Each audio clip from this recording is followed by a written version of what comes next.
this is now your second home learning session in terms of the new format.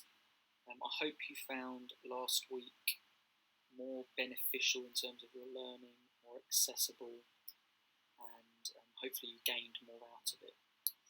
So this week we're going to stick with the idea of reproduction. So we're now doing the second half of the reproduction unit. You will recognise much of this as we have covered it in class, but especially when it comes to Punnett squares, which you are going to come in contact with later in the session, practice makes perfect, to be honest. So in terms of the format, what we're going to go through today is, well, in fact, let's have a look at last week very quickly. So the first half of the reproduction unit is looking at the different types of reproduction. So we've got sexual and asexual reproduction.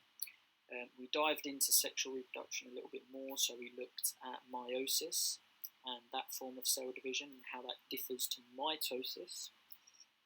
And then we looked at the structure of the genome, we looked at what DNA is, we've looked at what chromosomes are, and what a gene is, and exactly how we go from a gene to a section of DNA, and how we go from there to a protein. So we go from DNA, which is a gene, section of DNA, that then codes for an amino acid, and then when you get a chain of amino acids, that then forms a protein. So the two terms, protein and chain of amino acids, they can be used interchangeably because they mean the same thing. Obviously, it's just easier to say protein, so we typically say proteins in biology.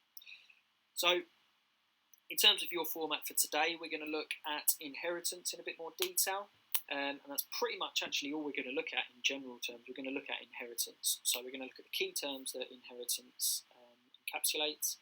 We are then going to look at how we inherit things, and that's where we're going to start introducing our Punnett squares. We're then going to have a look at inherited disorders. So the two disorders that we want to be aware of at GCSE is cystic fibrosis and polydactyly. If you can't quite remember what them two means or what they mean, don't worry, because we're going to go into it in a bit more detail later. And then we're going to finish up looking at the idea of embryonic screening. What is it? Is it a good idea? Should we do it? Shouldn't we do it? So, as always, just as we did last time, all you need to be doing is going through this PowerPoint, listening to my sound bites, and if you can, complete the mini tasks that I've set. So the first mini task we've got is a challenge grid, so crack on with that. You can put your answers in the slide below, and then the answers for the challenge grid are found at the bottom of the PowerPoint for you to green pen and compare to your answers.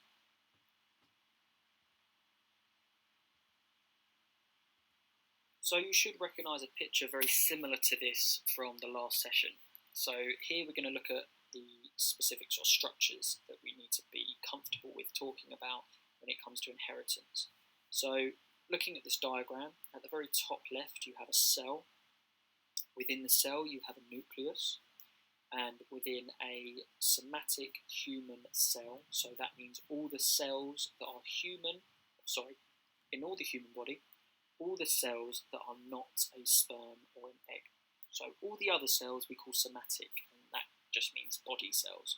So in all the nuclei of those cells, we have 46 chromosomes. And if we look at those chromosomes, you can see that they are very tightly wound pieces of DNA within them. So DNA is packed within those chromosomes. And if you look at the DNA in a bit more detail, you'll notice that section of the DNA code for certain amino acids that produce proteins, and we know that proteins is a very, very broad term, and it covers all the structures that have a functional use in our body. So that could be anything from proteins that produce the hair colour that you have, or produce the eye colour that you have, or they produce antibodies or hormones, etc., etc. So genes are very important because they pretty much give us every characteristic, every feature, but then also every functional aspect of our body. So we know the importance of genes. Now, when we're linking last session to this, we are going to then introduce the idea of an allele. And an allele is essentially just a gene, and it codes for a different protein. But what's important here is that you will have one allele for a protein from your mother, and you'll have one from your father. So you inherit two alleles for the same protein from each parent. And that gets more important when we start talking about the idea of dominance and recessiveness in a bit more detail later on. But we just want to introduce the idea of what an allele is, and essentially for one gene, so for one section of DNA, you're going to have two alleles.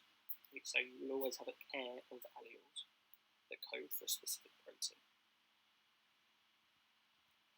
So we've introduced the idea of what an allele is, and we know that each gene will have different forms of an allele. So now we get to introduce the terms genotype and phenotype. Very similar sounding words, but they have very different meanings. So when we talk about genotype, all we're talking about there is what is the specific alleles that cause that characteristic. So if we're looking at, let's look at eye colour, for example. So if we're looking at eye colour, if I'm talking about the genotype, what I'm talking about are the specific alleles that are present within the DNA that lead to the eyes being that colour. Now, the phenotype is maybe a bit easier to get your head around, because the phenotype is the physical representation of those alleles. So, for example, with me, my phenotype for my eye colour is the fact that I have blue eyes. Now, the genotype, to understand the genotype, you'd have to get into some DNA analysis, and you'd have to identify the specific alleles that are there that code for specific amino acids, that then code for proteins that produce the pigment in my eyes that produce that blue colour. So the genotype, in simplistic terms, is the specific alleles that are present for a characteristic, and the phenotype is, well, what is that characteristic? What do people see when they look at the consequence of those alleles being present? So in my case, it's blue eyes.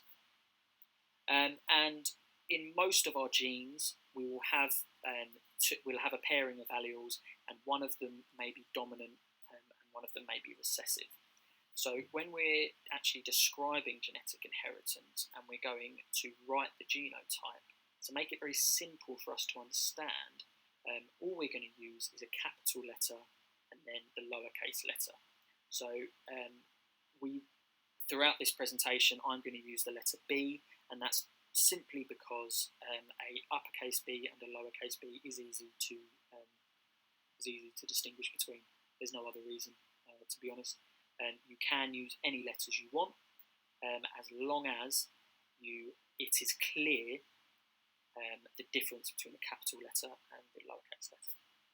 So you can see at the bottom of this text here, we've got three possible combinations of alleles for each gene. So if we had two dominant alleles for a specific gene, then we would describe that and we would show that by using two capital Bs. If we have two recessive alleles, we would have two lowercase b's, and if we had one dominant and one recessive, we'd have the uppercase and the lowercase. And it's always important to remember that you want to be putting the uppercase first.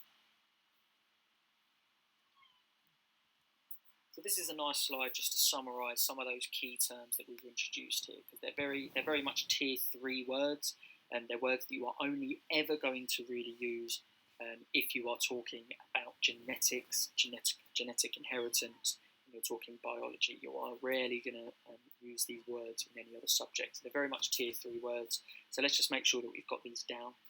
So phenotype is the word that describes what you actually see. So as the example I used earlier, it's the blue eyes for me. And the genotype are the alleles that are present that then lead to my eyes being blue.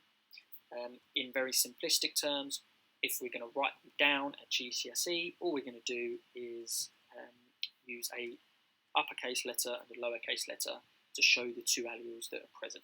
So if there's two dominant alleles, it's going to be two capital B's. If it's recessive, it's going to be two lowercase b's. Now, on that sort of trend, we're then going to introduce the word of homozygous and heterozygous. So hopefully some of you will remember that when we were going through this in class, if I asked you where you had heard the word homo and the word hetero before, you probably would have gone down the route of a homosexual and a heterosexual. Now, this concept still applies perfectly. So, a heterosexual is going to like a member of the opposite sex. So, when we're talking about heterozygous, that just means that two alleles are different. So, a heterozygous genotype is going to be one uppercase and one lowercase. They are different alleles. You have one dominant and one recessive. Now, homozygous, so a homosexual likes those of the same sex. So let's apply that same concept here. So a homozygous is where we're going to have the same alleles present. Now, this can present in two ways. You could have two homozygous dominant, so you'd have two capital B's, or you could be homozygous recessive, where you'd have two lowercase b's. So that's the key feature to try and remember this here. If we're talking about a heterozygous genotype, there's only one possible option. It has to be a capital letter with a lowercase letter, because there's only one option there. However, if we're looking at homozygous, we do have two options, because you could be homozygous dominant, so you could have two of the same capital letters, or you could be homozygous recessive, where you'd have two lowercase letters. Okay, so we've spoken about some very new key terms here. Let's actually give them some context. Let's actually apply them to a specific situation. Now, to do that, I just need to give you a little bit more information on the idea of dominant and recessive alleles. So, for a dominant characteristic to express itself, so to get that dominant phenotype, you only need one dominant allele present. So remember, we always have two alleles. For a dominant allele to be present, to express, we only need one there. And that's because it's dominant. So if you think about the word dominant, it's to overpower, to overbear. So with a dominant allele, if there's one dominant and one recessive, it's the dominant allele that will be expressed, because it will overpower the recessive. So that means the only way to have a recessive characteristic and express that characteristic is to have two recessive alleles present. So this concept is shown really nicely in mice. So you can see there we've got two mice. We've got black mice, or a mouse with black fur, and a mouse with white fur. Now, the white fur is recessive. So to have the phenotype for a mouse, to have the phenotype of white fur, that is a recessive characteristic, which means its genotype can only be one option. It has to have two lowercase b's. Now, if we look at the phenotype for black fur, we've actually got a combination of options here, because we could go very simple and just say that the black fur, or the mouse with the black fur, inherited two dominant alleles from its parents. So that means its genotype would be two capital B's, nice and simple. Or what it could have done is it could have inherited a dominant allele from mother and a recessive allele from the father. So that means its genotype is going to be uppercase B, lowercase b. And because the black fur is dominant, that means the fact that there is only one capital letter in the genotype, it will be black fur that will be expressed. And that's because the black fur is the dominant allele, it's going to overpower the allele for white fur. So when we're talking about recessive phenotypes, they're nice and simple, because there's only one option. It's going to be the two lowercase b's. When we're talking about the expression of a dominant allele, or a dominant characteristic, we've got two options for the genotype. It could be two dominant alleles, or it could be heterozygous dominant, which would mean that we have a capital B and a lowercase b. So we've got the different alleles, but the dominant one is expressed because it overpowers the recessive.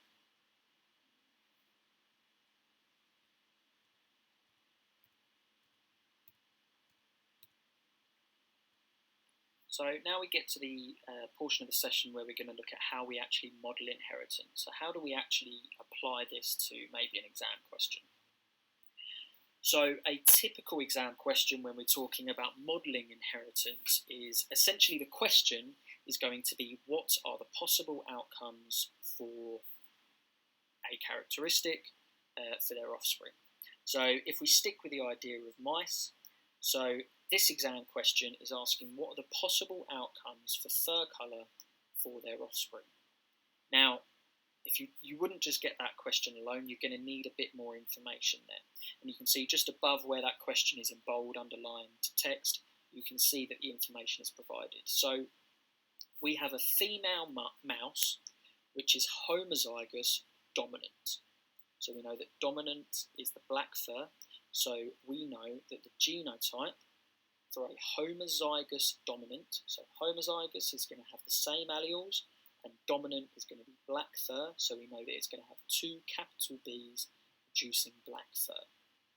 So a female mouse, which was homozygous dominant for black fur, was mated with a male mouse, which was homozygous recessive for white fur. So we now know if we have homozygous recessive, that means homozygous, the same, recessive, it's going to be lowercase letters, so we know that that mouse has white fur and its genotype is two lowercase b's. Now, we can dive into the idea of what the gametes look like. So in each egg, we're going to have a single uppercase B, and because we've got two we have homozygous dominant from the mother, so the eggs are going to have a single dominant allele in, represented with the capital letter, and then it's the same but converse for the father. So the father is, because it's a gamete, it's only going to have one of the alleles, not both of them, and that means that it's going to have one lowercase b in the sperm cell.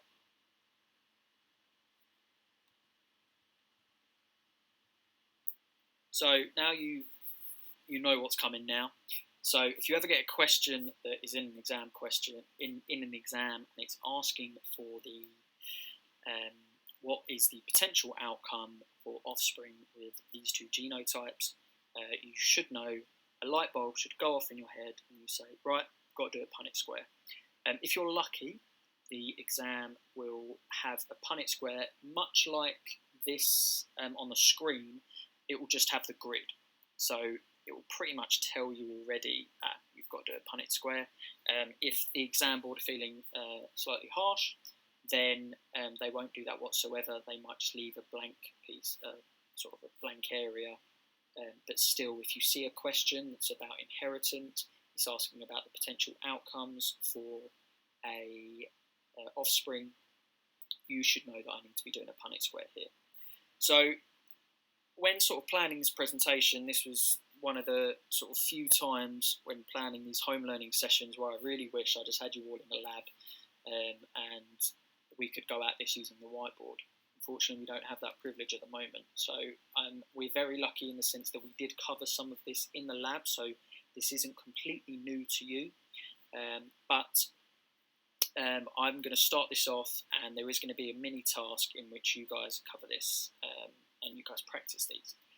So in the last slide, we were introduced to two mice, one which was homozygous dominant for black fur, and one that was homozygous dominant for white fur. So what I've done here is I've just sort of shown you that from the white fur with this Punnett square, the two alleles from the white fur mouse is going to go into the top row. So we've got the two lowercase b's there in the grid, and the same is going to happen with the mother or the female mouse, and the two uppercase b's are going to go onto the side of the grid. And I'll include this all in the same soundbite, so on the next slide you're not going to have a soundbite because I'll just talk about it here. But when you input those in, so what you want to do is you want, in each blank square, you want a full genotype. And the way you're going to do that is by matching them up with the alleles that are on the side and on the top. So in the top left square, you're going to have an uppercase B and a lowercase b. In the top right square, you're going to have a uppercase B and a lowercase b. And in the bottom left, uppercase B, lowercase b, and bottom right, uppercase B, lowercase b. So that means that all the genotypes for the offspring. So if the mice were to have 4 young mice, then the genotype for all of them would be uppercase B, lowercase b. So now you need to ask your question, well, what does that actually mean? So what is the probability of the offspring having what colour fur?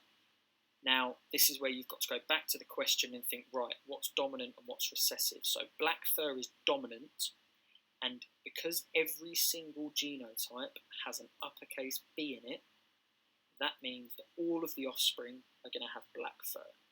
So using this Punnett square, which gives you 4 possible offsprings, we can confirm that if these 2 mice were to mate, 100% of their offspring would have black fur. And that's because all of the genotypes, the way using the Punnett square, the genotypes match up, and all of them include at least an uppercase B, and the uppercase B is dominant for black fur. So we know that 100% of the offspring are going to have black fur.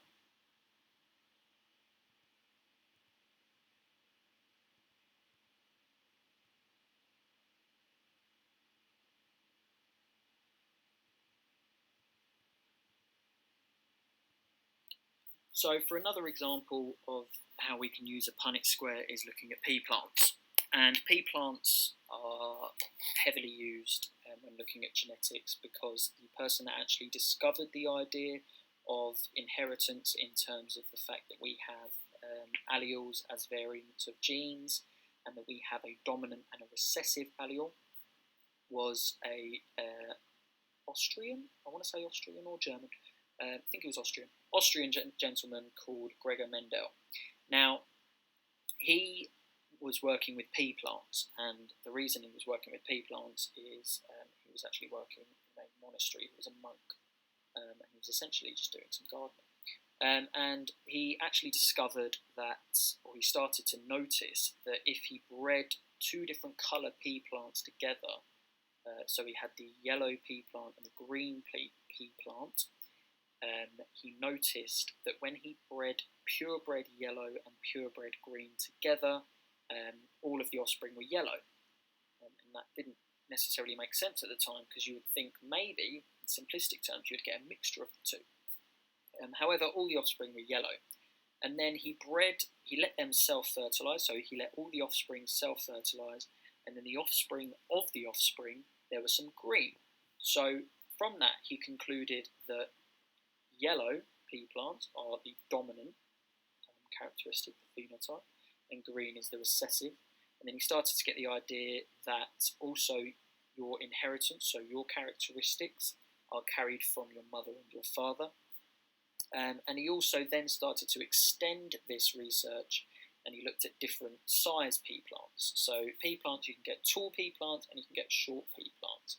And the good thing about this, and we now know, he didn't know at the time, but the genotype that controls whether a pea plant is going to be tall or short is controlled by a single gene. And that's very nice when we're trying to study genetics, because we know that we're only looking in one area of the genome. Now that's as opposed to eye colour or hair colour, where it's actually a combination of different genes that make up the characteristic, and it can get a bit messy when you're trying to keep track of those genes.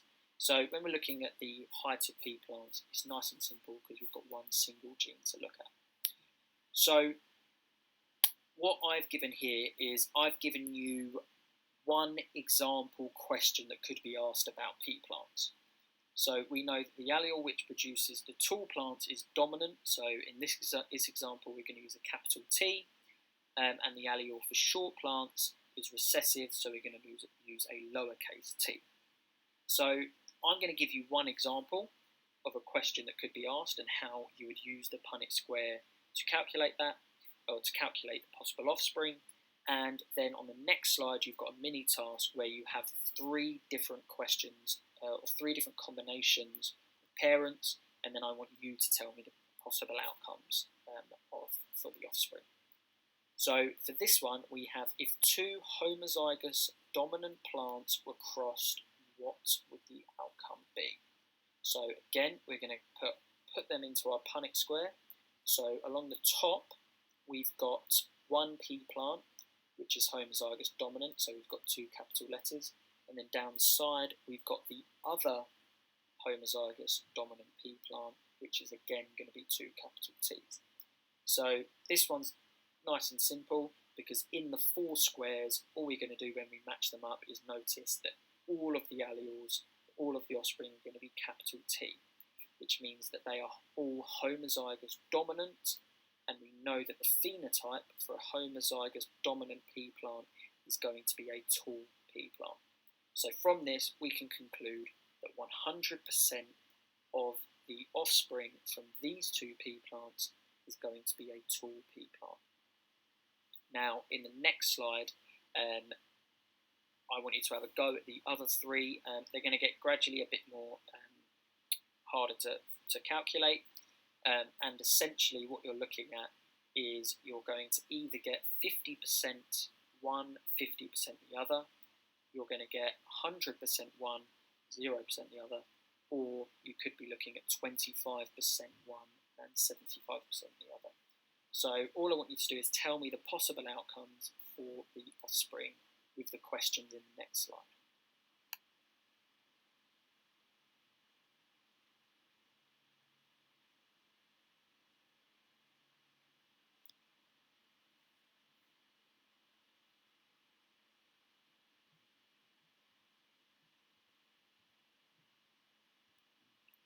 Hopefully you had a good go at that mini task, and you would have had a look at the answers below, and you would have green penned them and seen how you got on. So now we're going to move into sort of another section of this topic, which is now we're going to look at the idea of inherited disorders.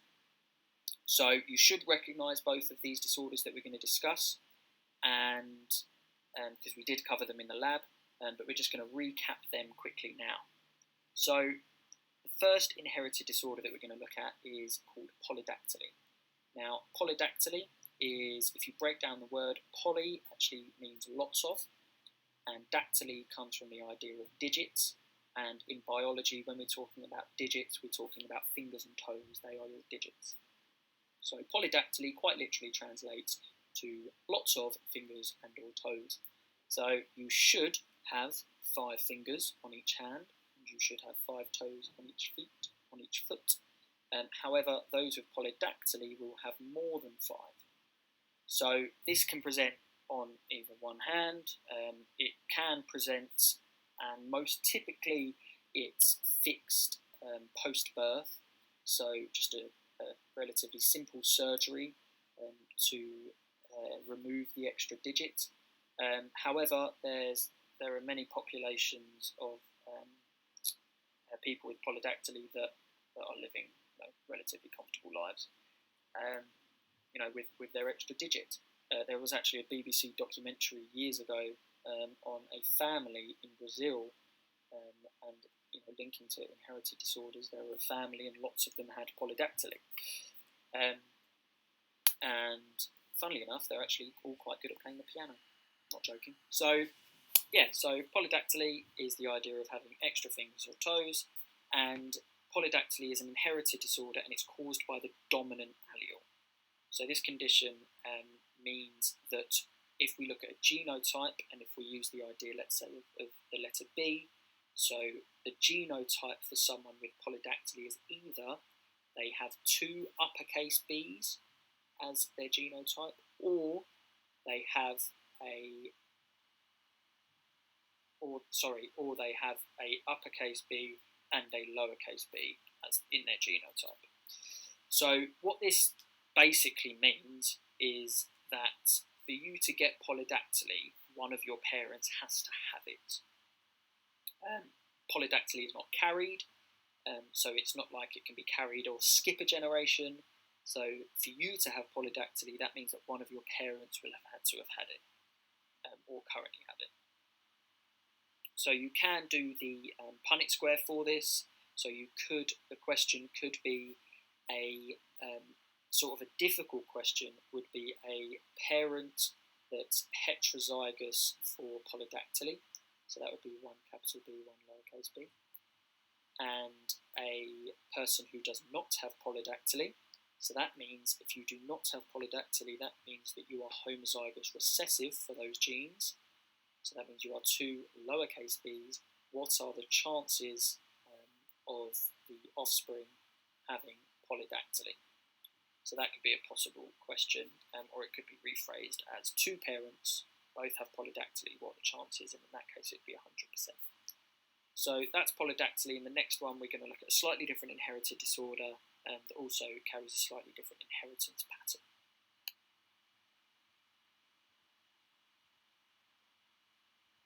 So the second inherited disorder that we're going to look at is cystic fibrosis. Now, cystic fibrosis is a condition and it's caused by a defect in the cell membrane. So it's where the cell membrane produces excess mucus. Now, this is a bigger issue when we look at the respiratory system, because one of the biggest symptoms for those with cystic fibrosis is they get a build-up of mucus in their lungs and their trachea, so in their windpipe, and it causes them respiratory issues. It makes them very prone, or it's very dangerous if they get respiratory infections, because it's very difficult to treat, and it also gives them breathing problems because of the excess mucus that is seeping from the cell membranes within their respiratory system. Now, as opposed to polydactyly, which is caused by a dominant allele, cystic fibrosis is caused by a recessive allele. So if we punched this into a Punnett square, then for a patient or for a person to have cystic fibrosis, their genotype has to have 2 recessive alleles. So in this case, in the example that we've got here, we're going to have 2 lowercase h's. Without 2 lowercase h's, if we have just 1 uppercase, then that means that we are not going to have cystic fibrosis, because the uppercase represents the dominant allele, and the dominant allele is without cystic fibrosis, to not have cystic fibrosis. So now that we're talking about the idea of a recessive allele, that means we can start to introduce the idea of a carrier. Because with polydactyly, because it's dominant, you can't have a carrier. You either have the condition and you express it, or you do not have the condition and you cannot pass it on. So all a carrier is someone that has the allele for the condition in their genotype, but they do not express it, which means they do not actually have the condition themselves. So if we looked at 2 carriers, so a father and a mother that were both carriers for the allele, so these 2 people do not have cystic fibrosis, however, they do have the allele in their genotype. So if we punch this into the Punnett square, so you can see that, let's say the father's at the top, so you've got a capital H and a lowercase h, and then the mother's down the side with a capital H and a lowercase h. So remember, for cystic fibrosis to be present, we're looking for 2 recessive alleles. And you can see out of those 4 options, it's only the bottom right square that has the 2 recessive alleles. So that means if you have 2 carriers of cystic fibrosis, then that means the chances of a offspring, of one of their offspring actually having the condition, is 25%. So for every 4 children they have, it's likely that one of them is going to have cystic fibrosis. So, but if we dive into the Punnett square a little bit further, then we can see that 2 of them, so out of the 4, 2 of them are heterozygous. So 2 of them is 1 capital and 1 lowercase, and they are carriers. So that means that those 2 are able to carry it. So they don't have the condition, but they can pass it on to their offspring. And then one of them at the top left, they're lucky enough to not have cystic fibrosis and also not have the recessive allele present, which means that they will not be passing it on. The only way that they will be passing it on is if they reproduce with someone that is a carrier or has the condition. So with this Punnett square, we get a little bit more complex because we're talking about the idea of carriers. And if we're talking about a recessive allele, that means we need 2 alleles present. So in this case, 25%, so 1 in 4 of their offspring is going to have the condition. So now we're going to look at the idea of embryonic screening. So if we stick with the idea of cystic fibrosis, on average, if we're looking at just the United Kingdom, 1 in every 2,500 babies born in the UK have cystic fibrosis. And we know that cystic fibrosis is a very debilitating disorder. It massively decreases your life expectancy. So this is where we introduce the idea of embryonic screening.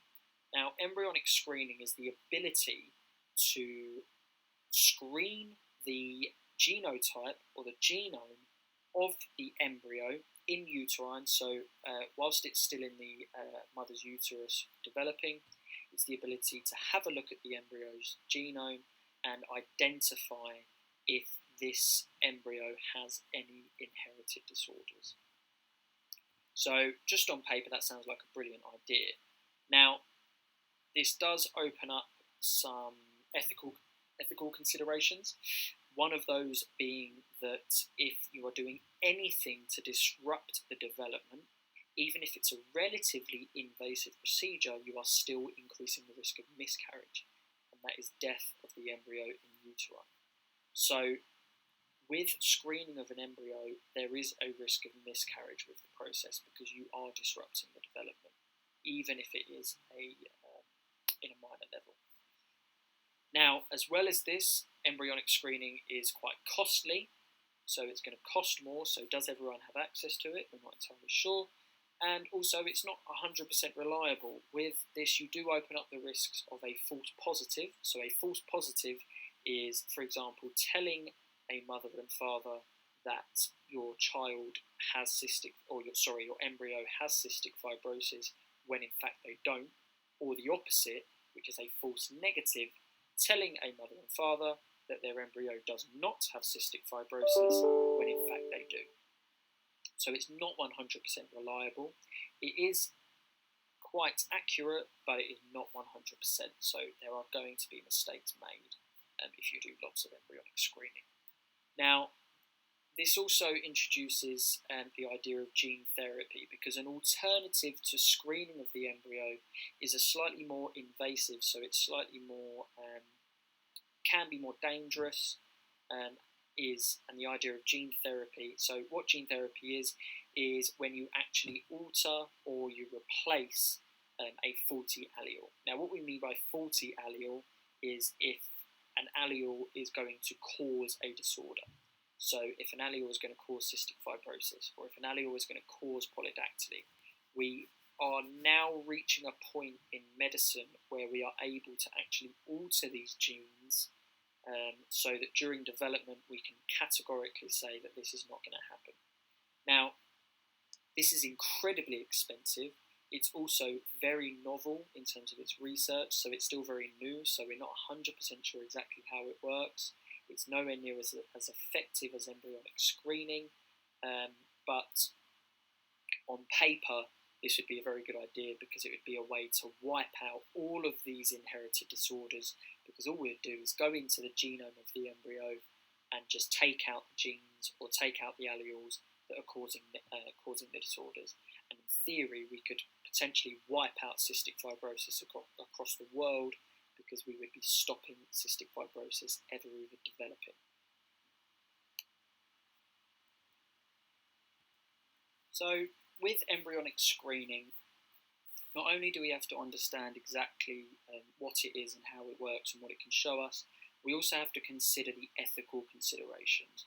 And what we mean by ethical considerations is how people, how society view the process. So what we've got here is sort of a nice summarisation of what genetic testing, what it can give us in terms of answers and what it can't. So all embryonic screening can give us is the risk of a child having, in this case, cystic fibrosis. This could be applied to any inherited disorder though. So that is all that genetic testing can give us. Now, unfortunately, with embryonic screening and any form of genetic testing, it raises other questions that it can't necessarily answer. So, for example, if you have a link or if you have a family history of cystic fibrosis, for example, should you be getting an embryo, should you be getting your embryo screened for cystic fibrosis because it does increase the risk of miscarriage. So what would you rather? Would you rather increase the risk of possible death for the embryo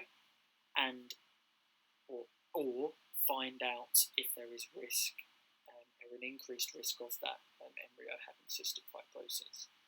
And then that leads you into your next question. Well, if the embryo does have the disorder, should you have an abortion? So should you willingly choose to get rid of the embryo before it's born? And then that raises the ethical question of, should we, be potentially killing life before it's even arrived and before we've even given it a chance to live, just because you don't want the child to have cystic fibrosis. And then that also introduces the idea of IVF, which is into in vitro fertilization, and that with IVF, we are only ever going to be implanting healthy embryos because they're screened before they're implanted into the uterus. So you're only ever going to be using healthy embryos with IVF. Is that a good thing? And as well as that, like I said in the last slide, it's very expensive. So that means typically only those that can afford it can get it. Is that right? And also we do, it's not 100% accurate. We get false positives and false negatives. So what if one of the test results wrong? So what if you've had an embryonic screening, you've been told that your child or your embryo is not going to have cystic fibrosis, and then it later on develops that, or vice versa, you were told that it does have cystic fibrosis, you choose to abort because you don't want to bring that life into the world, and it turns out that it never actually had cystic fibrosis in the first place. So these are ethical considerations that you need to be comfortable with talking about. Now, this is typically going to present itself as an extended writing answer. What I mean by that is a question that is relating to this is going to be a 4 to 6 mark question. And typically, it's going to have the word evaluate in, or at least compare.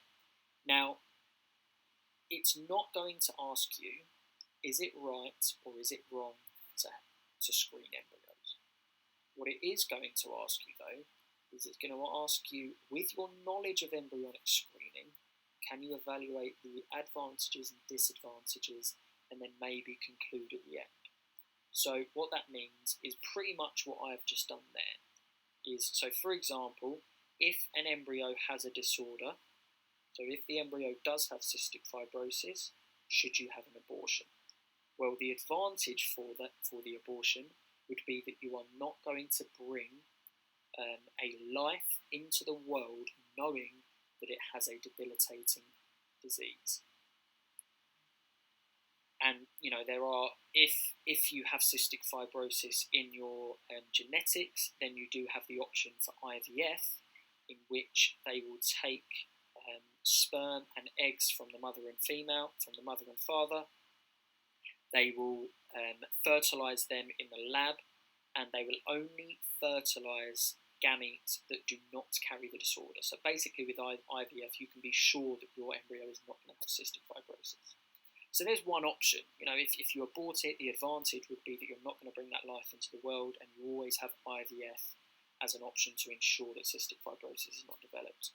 But the disadvantage to having an abortion would be that, one, if you have an abortion, you can be, not always, but you can be at increased risk of miscarriage in future pregnancies.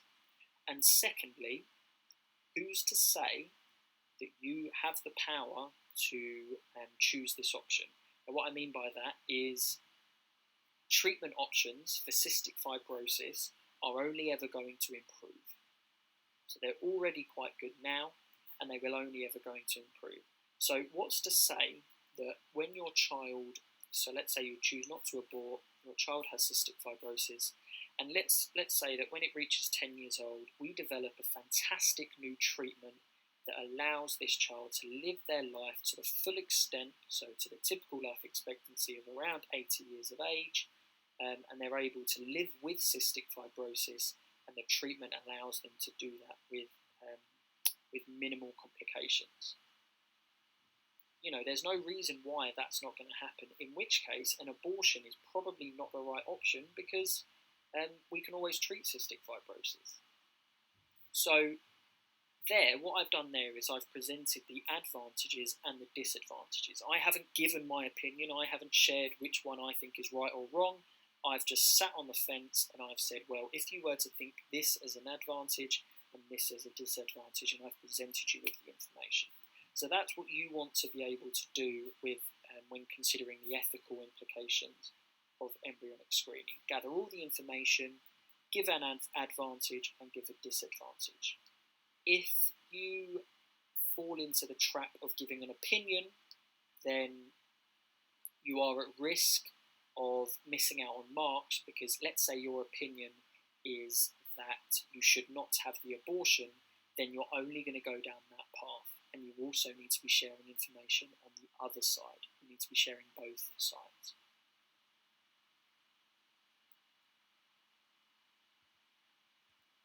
So the final section of this reproduction unit is looking at sex determination.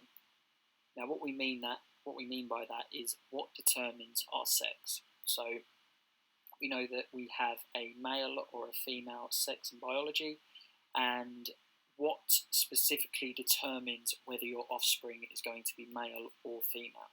Now, this is determined by a pair of chromosomes, and they are the last chromosomes that we look at. So, if you look at the diagram on the right-hand side of the screen, we have a human karyotype, and a karyotype, all that means is the fancy word for a display of your chromosomes. So you can see here that you've got all 22 somatic chromosomes, and then at the very bottom right, the last pair of chromosomes are either an XX or an XY.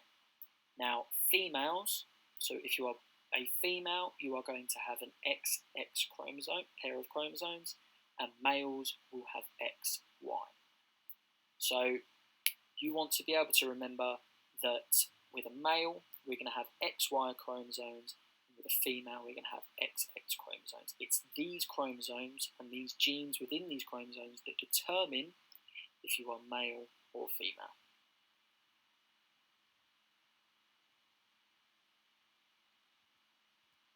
So finally, when we're looking at sex determination, we can use a Punnett square to look at how sex is inherited. So for sexual reproduction to take place in humans, you're going to need a male and you're going to need a female. So you're going to need a mother and a father. So if we were to put those sex chromosomes into a Punnett square like we have on the screen here, we have the female chromosomes at the top, so we've got the X and the X, and down the side we've got the father's chromosomes, which is an X and a Y. Now if we match those genotypes together, we can see that out of the 4, we have 2 XX and we have 2 XY. So that means that you have a 2 in 4 chance, or a 50% chance of having a male and a 50% chance of having a female. Now this is the case across the board. Now what question typically comes up when we're having this discussion is, well, what about a family who have 4 kids and all of the mother and father's children are males? Does that not mean that they only produce boys? Now, no, that's not the case. They will still have a 50-50 chance of producing a male or a female if they were to have another child. It is purely coincidence that they have 4 boys. I think that's the example I said. Now, remember, and this is where the evaluation of the Punnett squares needs to be carefully considered, because when we use Punnett squares, we are talking about the possible offspring of 4 children.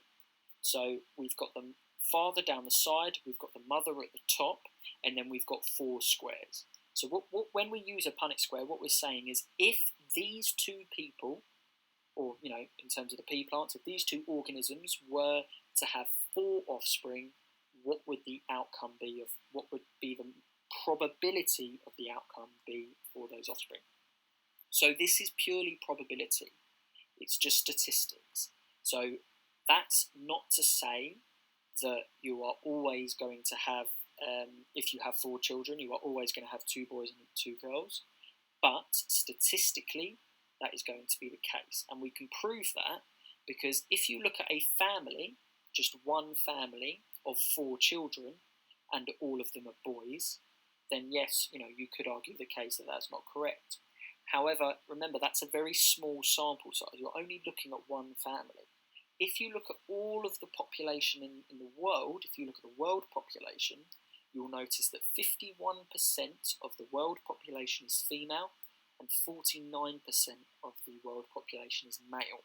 So that does show that when we look at it on a larger scale, that Punnett squares do work because the probability does match up, that 51% of the population is female, 49. So we're 1% out, but close enough.